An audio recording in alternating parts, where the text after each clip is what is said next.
என்ன நடந்தது? தாவீதின் ஆட்களுக்கும் சவுலுடைய ஆட்களுக்கும் யுத்தம் பயங்கரமாக நடந்து கொண்டிருக்குது. யுத்தத்துல சவுலுடைய ஆட்கள் தோற்று போயிட்டாங்க. அப்படி தோற்று போய் ஓடும்போது அப்னேர் அந்த சவுலுடைய கூட்டத்தை யுத்தத்தை நடத்தி கொண்டு போகிறான். அவனும் ஓடிக்கொண்டிருக்கிறான். அப்போ தாவீதுடைய ஆட்களிலே ஒருத்தனுடைய பேரு அசகேல் என்று சொல்லப்படுகிற பேர். அசகேல் அந்த யுத்தத்தில் அவனுடைய அண்ணனுக்கு பதிலாக நடத்தி கொண்டிருக்கிறான். அசகேல் அப்னேரை துரத்தி பிடிச்சு அவனை கொல்றதுக்காக முயற்சி பண்ணிட்டே இருக்கிறான். ரெண்டு பேரும் ஓடிட்டு இருக்காங்க. துரத்தி அடிக்கிறாங்க. அந்த ஜனங்க ஓடுறாங்க. இந்த தாவீதின் ஜனங்க துரத்தி பிடிச்சிட்டே இருக்கிறாங்க. அப்படி ஓடிக்கொண்டு வரும்போது ஒரு கான்வர்சேஷன் நடக்குது. ஒருத்தருக்கு ஒருத்தர் பேசிக் கொள்றாங்க. என்ன பேசுறாங்க? அப்னேர் திரும்பி பார்த்து பார்க்கறான். அசகேல் ஓடி வர்றத பார்க்கறான். அசகேலை குறித்து வேதவசனம் சொல்லுது, கலைமான்களை விட அதிக வேகமாய் ஓடக்கூடியவன் என்று வேதவசனம் சொல்லுது. மானை விட ஓடக்கூடியவனா? அப்பேற்பட்ட ஓடக்கூடியவன் அப்னேரை பிடிக்க முடியல. பக்கமா வந்துட்டாங்க. ரெண்டு பேரும் ஒருத்தருக்கு ஒருத்தர் பேசுறாங்கனாக்கா எவ்வளவு பக்கமா ஓடிட்டு இருக்காங்கன்றத நல்லா யோசனை பண்ணி பாருங்க. அப்னேர் திரும்பி பார்க்கறான். அசகேலை பார்க்கறான். அசகேல், நீ வீணா என்ன துரத்திட்டு வராத. என்ன நீ பிடிக்கவே முடியாது, என்ன கொல்லவும் முடியாது. நீ வீணா திரும்பி போயிடுறது உனக்கு நல்லது. அவன் சொல்றான், உன்னை பிடிக்காம நான் போக மாட்டேன், உன்னை கொல்லாம நான் விட மாட்டேன்னு சொல்லி துரத்திக்கிட்டே வரான்.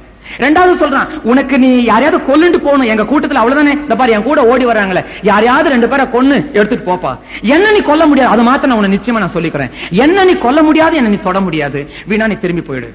அப்போ அசகேல் கேட்கவே இல்லை. மூணாவது சொல்றான், யுத்தத்தினுடைய ஸ்தலம் ஒண்ணு இருக்கு. யுத்தம் நடக்கிற இடத்துல கொலை செஞ்சாக்கா அது யாரும் கேட்க வேண்டிய அவசியம் இல்லை. அது யுத்தத்தினுடைய இடம், அது யுத்தத்தினுடைய சட்டம் அது. ஆனா யுத்தத்தினுடைய நேரம் தவறி யுத்தத்தினுடைய எல்லையை தாண்டி வந்ததுக்கு பிறகு யாராவது ஒருத்தனை கொண்டுட்டாங்கனாக்கா அது ஒரு பெரிய தண்டனை, அது ஒரு பெரிய அது ஒரு தவறான ஒரு காரியம். அது யுத்தத்தினுடைய சட்டம் அது.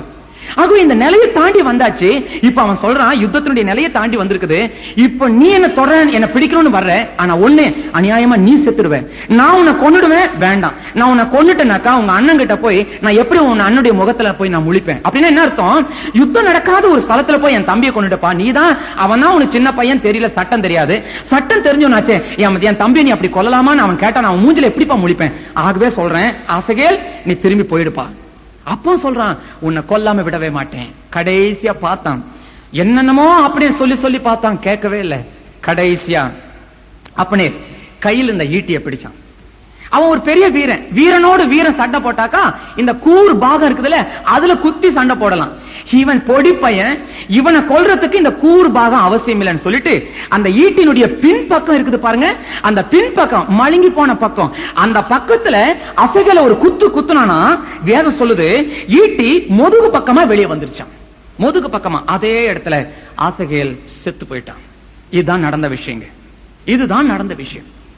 இப்ப அசகேல் செத்து போயாச்சு. இப்ப என்ன செய்யணும்? யுத்தம் நடக்கிற ஸ்தலத்துக்கு விட வேற ஒரு ஸ்தலத்துல இவன் கொல்லப்பட்டிருக்கிறான். கொன்னவன் அப்னேர்.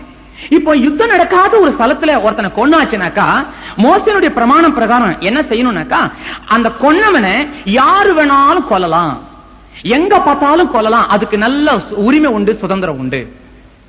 யாத்திராகமம் புஸ்தகம் 21ஆம் அதிகாரம் 23, 24வது வசனத்தை நீங்க வாசிங்கன்னா உங்களுக்கு தெரியும். ஜீவனுக்கு ஜீவன், பல்லுக்கு பல், கண்ணுக்கு கண், சூட்டுக்கு சூடு, காலுக்கு கால், கைக்கு கால். அந்த காலத்தினுடைய தண்டனை இதுதான். யாராவது ஒருத்தன் வந்து, சார் என்னுடைய பல்லை இவன் அடிச்சு உடைச்சிட்டான் சார், அப்படியா, இங்க வாப்பா, அதான் நியாய தீர்ப்பு கூப்பிடுவாங்க. ஆமா, எந்த பல்லப்பா உடைச்சான்? ஈஸியா உடைக்கிறது இந்த முன் பல்லு தாங்க, நாலும் போயிடுச்சுங்க. இவன் அப்படித்தானே உடைச்சான், இங்க வாப்பா, நீ தானே உடைச்ச, இங்க வா.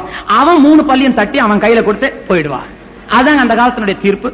வலது கையை ஒருத்தன் வெட்டிட்டானாக்கா அவனை கூப்பிட்டு அவன் வலது கையை வெட்டி அவங்கிட்ட கொடுத்து அனுப்பிச்சிருவாங்க. இதுதான் அந்த காலத்துடைய தீர்ப்பு. பல்லுக்கு பல், கண்ணுக்கு கண், கைக்கு கை, ஜீவனுக்கு ஜீவன். ஒருத்தன் கொன்னுட்டானாக்கா அவனை கொன்னுடணும். இதுதான் பழைய ஏற்பாட்டினுடைய சட்டம். இந்த சட்டத்தை இந்த அப்னேர் நல்லா படிச்சிருக்கிறான். இவன் நல்லா படிச்சிருக்க, ராஜாவுடைய பாதுகாவலனாச்சே, எல்லா சட்டமும் அவனுக்கு தெரியும், எல்லா விதமான நுணுக்கங்களும் அவனுக்கு தெரியும். அப்படி தெரிஞ்சவன் இப்ப சட்டத்தின்படி தன்னை பார்க்கிற ஜனங்கள்லாம் தன்னை கொன்னுடுவாங்களேன்ற அந்த பயமே இல்லாம போயிடுச்சுங்க. அந்த பயமே இல்லை. இப்போ என்ன செய்யறான், அந்த பழைய ஏற்பாட்டு காலத்துல இன்னொரு ஒரு ஆறுதலான ஒரு காரியத்தை கர்த்தரும் செஞ்சார். யோசுவாவுடைய புஸ்தகம் 20ஆம் அதிகாரம் 1-2 வசனத்தை வாசிச்சீங்கன்னாக்கா, யாராவது கைப்பெசகா ஒருத்தனை கொன்னுட்டாங்கனாக்கா அவங்கள பாக்குறவங்க கொண்டாம இருக்கிறதுக்கு என்ன செய்யணும், அவங்க போய் தப்பிக்கிறதுக்காக ஒரு அடைக்கல பட்டணம் ஒண்ணு நிறுவனம்னு சொல்லப்பட்டிருக்குது. 7வது வசனத்தை நீங்க வாசிக்கும் போது இந்த அடைக்கல பட்டணம் வரிசையா சில அடைக்கல பட்டணத்தெல்லாம் எழுதப்பட்டிருக்கு. அதுல எப்ரோன், யூதேய தேசத்தில் உள்ள எப்ரோனும் ஒரு அடைக்கல பட்டணம் எழுதப்பட்டிருக்குது. இப்ப இந்த அப்னேர் செத்து போனது எங்க இருக்குது? 3ஆம் அதிகாரம் 2 சாமுவேல் 3ஆம் அதிகாரம் 26 27 நீங்க வாசிச்சு பாத்தீங்கன்னா, எப்ரோனுக்கு அப்னேர் வரும் வழியில தன்னுடைய தம்பியை குத்தி கொலை செய்த நிமித்தமாய் அண்ணனாகிய யோவாப் அவனை ஒரு பக்கமாக கூப்பிட்டு அவனுடைய வயிற்றில குத்தி கொன்றான். சிநேக பாவதமா பேசுற மாதிரியே பேசி அவனை அந்த அடிக்கல பட்டணத்தினுடைய கதவுக்கு பக்கத்துல கொஞ்சம் தள்ளி அவனுடைய வயிற்றுல குத்தி கொன்னுட்டான். இதுதாங்க நடந்த விஷயம். இப்ப அப்பனே செத்து போன இடம் எங்க? எப்ரோனுடைய கதவுக்கு பக்கத்துல செத்து போயிருக்கிறான். எப்ரோன் என்ன? அடைக்கல பட்டணம். தவறு செய்தவர்கள் போய் அங்க தங்கி கொண்டு தங்களை காப்பாற்றிக் கொள்ளணும். அதான் அடைக்கல பட்டணம். ஆமா, இப்ப அடைக்கல பட்டணத்துக்கு போனவங்க காப்பாற்றப்படுவாங்க. இப்ப அப்னேர் வந்ததும் அடைக்கல பட்டணத்துக்கு தான். ஆனா ஏன் இப்போ அவன் கொல்லப்பட்டிருக்கிறான்? அவன் தானே அடைக்கல பட்டணத்துக்கு தானே வந்தான். வந்தது என்னமோ உண்மைதாங்க, அடைக்கல பட்டணத்துக்கு வந்தது என்னமோ உண்மைதான். ஆனா ரொம்ப லேட்டா வந்திருக்கிறாங்க. உங்களுக்கு தெரியுமா? ஒரு தைரியம் தாவீதுடைய கோட்டைக்கே போய், சத்துருடைய கோட்டைக்கே போய் அவன் ஆளு முக்கியமான ஒரு ஆளை கொன்னுட்டான். அத்தனை தைரியத்தோட தாவீதை போய் பார்த்துட்டு வந்திருக்கான். தாவீது அவனுக்கு உயிர் பிச்சை கொடுத்து அனுப்பிச்சிருக்கான். அவன் ஒரு பெரிய வீரனாச்சு, அவனை கொல்லக்கூடாதுன்னு சொல்லி அவனை அனுப்பி விட்டுட்டான். அவனை யாரும் கொல்லவும் இல்லை. அவனுக்கு ஒரு அகம்பாவம் ஜீவியத்துல, ஒரு பெரிய, என்னை யாரும் இந்த உலகத்துல கொல்ல முடியாது. நான் எவ்வளவு தப்பு பண்ணாலும் சரி, நான் எப்படி ஜீவிச்சாலும் சரி, யாரோ சொல்லிட்டு போட்டோம், எந்த கூட்டமா சொல்லிட்டு போட்டோம், எத்தனை பிரசங்கம் ஆனாலும் சரி, எந்த கோயிலானாலும் சரி, எந்த சபையானாலும் சரி, என்ன மாத்த முடியாதுங்க. நான் குடிச்சே தான் நான் சாவேன். என்ன யாரும் மாத்த முடியாது. என்னுடைய விபச்சாரத்துல மூழ்கிதான் நான் சாவேன். யார் என்ன கேட்கறதுக்கு? நான் இவ்வளவு தப்பு பண்றேனே, என்னையா நடந்துச்சு? என்ன தண்டனை வந்துச்சு? துணிகரம். இன்னைக்கு நிறைய பேருடைய ஜனங்களுடைய வாழ்க்கையில துணிகரம். சங்கேத நகரம் திறங்கப்பட்டிருக்கிறது. அடைக்கல பட்டணம் திறந்து வைக்கப்பட்டிருக்கிறது. உனக்காக நீ தப்பித்துக் கொள்ள முடியாத திறந்து வைக்கப்பட்டிருக்கிறது. ஆனா நீ தாமதிச்சு வர்ற. கூட்டத்துக்கு கூட்டம் உனக்கு அழைப்புகள் கொடுக்கப்பட்டு கொண்டே வருகிறது. உன்னுடைய பாவத்தை விட்டுடு, உன்னுடைய பாவத்தை எல்லாம் நீ விட்டு நீ பரிசுத்தமான வாழ்க்கைக்கு வாழ்ந்துக்கோ என்று சொல்லி அழைப்பின் பேரில் அழைப்புக்கு மேல் அழைப்பு உனக்கு வந்து கொண்டே இருக்குது. ஆனா உனக்குள்ள துணிகரம் என்ன? நான் இவ்வளவு தப்பு பண்ணாலும் என்னங்க நடந்துச்சு? என்ன வேதனை நடந்துச்சு? கண்ணு போச்சா, கை போச்சா? இப்படிப்பட்ட ஒரு துணிகரம் உன்னுடைய வாழ்க்கையில இருக்குது. ஒரு மனுஷனை சிங்கம் துரத்திட்டு வந்துச்சான்.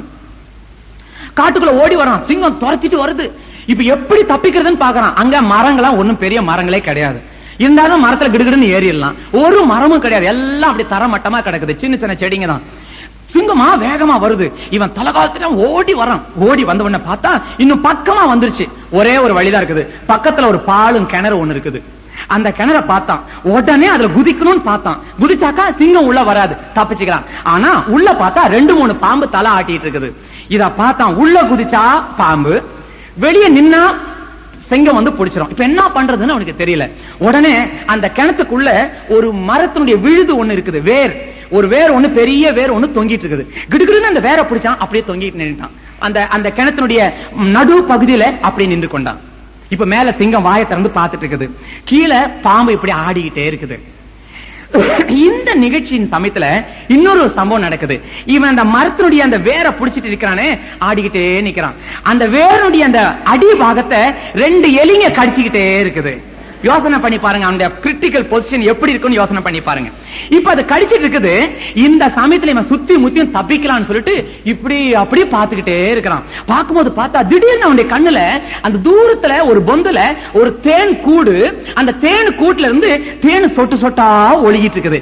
இத பார்த்த உடனே அதை நக்கி பார்த்தா என்ன அப்படின்னு உனக்கு ஒரு தோணல் வந்துச்சு. கீழே இருக்கிற வேதனையை குறிச்சு அவனுக்கு எண்ணம் இல்ல, மேல இருக்கிற சிங்கத்தை குறிச்சு அவனுக்கு ஒரு பயம் இல்ல. எலி கடிக்குது, இன்னும் கொஞ்ச நேரத்துல வேறு துண்டாய் போயிடும், கீழே விழுந்துருவான்ற அந்த பயம் இல்ல. அந்த வேற ஒரு ஆட்டம் ஆட்டி கையை நீட்டி அதை அப்படி நக்கி பார்த்தா என்ன, அப்படி நக்கி பார்த்தா என்ன, இதே எண்ணம் அவனுக்குள்ள வர ஆரம்பிச்சிருச்சு. ஆட்டிக்கிட்டே இருக்கிறான். யோசனை பண்ணி பாருங்க. இந்த கதையினுடைய முடிவு நீங்களே பார்த்துக்கொள்ளுங்க. நான் கதை சொல்ல வரல. நீங்களே அவன் உழுந்தானா எந்திரிச்சானா நீங்களே சொல்லி ஒரு கதை எழுதிட்டீங்கன்னா அது உங்க இஷ்டம் போல வந்து சேர்ந்துரும். நான் அந்த முடிவு நான் சொல்றதுக்கு நான் இஷ்டப்படல. இதை நான் ஏன் சொல்றேன்னா, அந்த அளவுக்கு சிலருக்கு துணிகணும். வீட்டில சில தண்டனைகள் மூலமா கர்த்தர் பேசுறாரு. மகளுக்கு வியாதி, மனைவிக்கு வியாதி, புருஷனுக்கு வியாதி, வேலை இழந்து போயாச்சு, கைகள் இழந்து போயாச்சு, கால்கள் இழந்து போயாச்சு, வியாதிக்கு மேல வியாதி, பிரச்சனைக்கு மேல பிரச்சனை, நஷ்டத்துக்கு மேல நஷ்டம். இவ்வளவு காரியம் வந்துட்டும் கூட மனம் திரும்ப இஷ்டம் இல்ல, பாவத்தை விட்டு விடுறதுக்கு இஷ்டம் இல்ல, குடிய நிறுத்துறதுக்கு இஷ்டம் இல்ல. இன்னைக்கு எத்தனை ஆயிரம் பேர் வந்து உட்கார்ந்து இருக்கிறீங்களே, உங்களுடைய வாழ்க்கையில எத்தனை பேருடைய வாழ்க்கை குடிச்சு குடிச்சு நீங்க வெறுக்கிறீங்க. மனைவி அழுதாலே நீங்க கேட்டீங்களா? உங்க பிள்ளைங்க அழுதாங்களே நீங்க கேட்டீங்களா?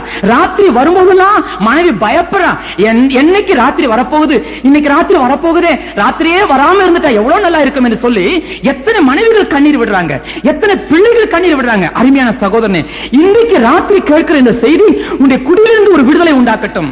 துணிகரமான பாவத்துக்குள்ள நீ ஈடுபடாதே. நீ பாவத்தை செஞ்சு செஞ்சு அடிக்ட் ஆகி போயிட்ட, ரத்தத்திலேயே ஊறி போச்சு, உன்னை நீ திருத்திக் கொள்ள உனக்கு முடியல.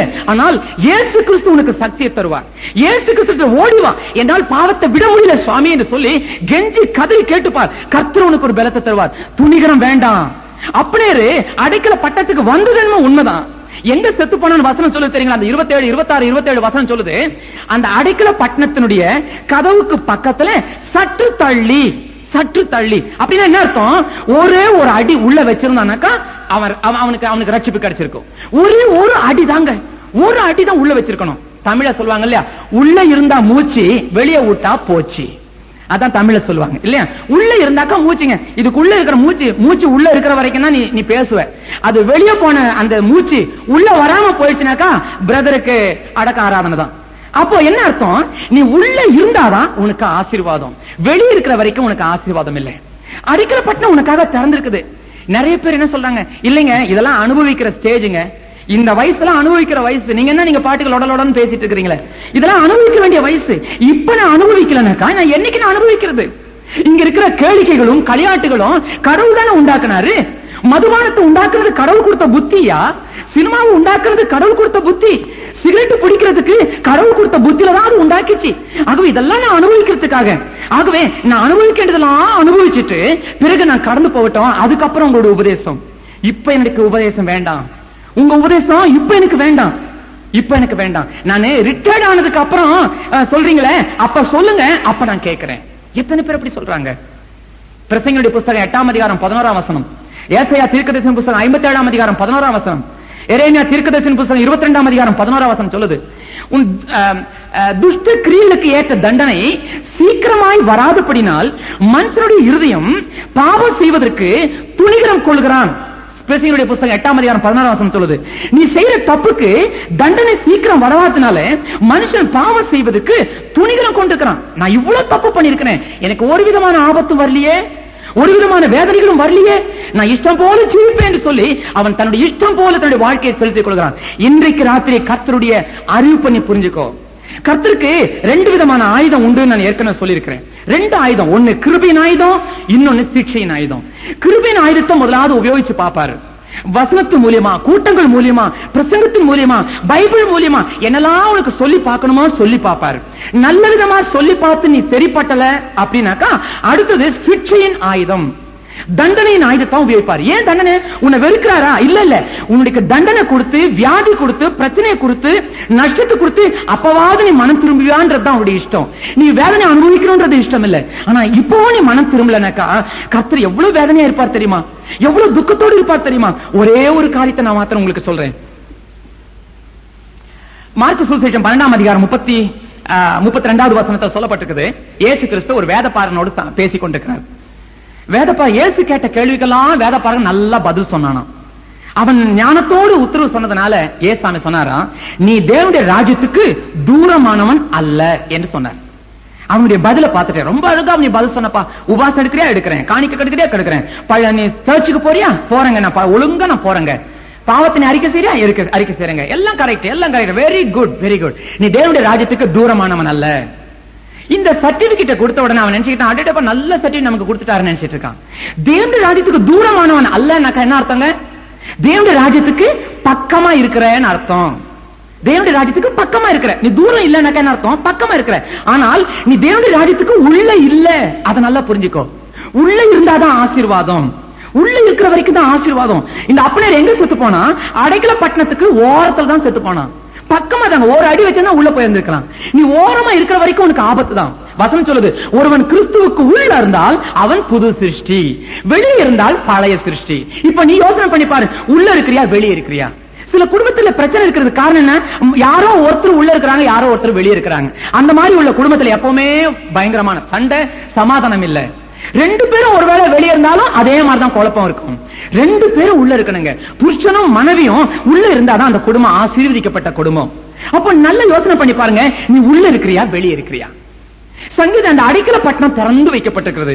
இயேசு கிறிஸ்து தன்னுடைய கைகளை நீட்டி திறந்து வச்சிட்டு இருக்கிறார். மகனே மகளே, நீ வா என்று சொல்லி வருத்தப்படுகிற நீங்கள் எல்லாரும் என்னிடத்தில் வாருங்கள், நான் உங்களுக்கு நான் ஆறுதல் தருவேன், சந்தோஷம் தருவேன், சமாதானம் தருவேன் என்று சொல்லி கைகளை நீட்டி அழைத்துக் கொண்டிருக்கிறார். அடைக்கல பட்டணம் திறந்து வைக்கப்பட்டிருக்கிறது. ராத்திரியும் பகலமாய் திறந்து வைக்கப்பட்டிருக்கிறது.